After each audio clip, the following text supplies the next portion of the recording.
ایک پھول ہے، ایک فلاور ہے، اردو میں اس کو سورج مکھی کا پھول کہتے ہیں۔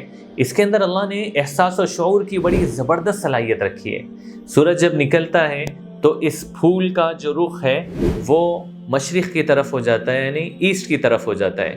جب سورج چڑھ کر آسمان پہ اوپر آ جاتا ہے زوال کے ٹائم پہ، تو اس پھول کا رخ ایسے پھر سیدھا آسمان کی طرف ہو جاتا ہے۔ پھر جب سورج ڈوبتا ہے تو اس کا چہرہ وہ ویسٹ کی طرف یعنی مغرب کی طرف ہو جاتا ہے۔ تو یہ جو ڈائریکشن اس پھول کا چینج ہو رہا ہے، کیسے چینج ہو رہا ہے، کس نے اس پھول کو صلاحیت دی ہے، تو جواب ملے گا اللہ نے اس کے اندر یہ شعور دیا، احساس دیا ہے۔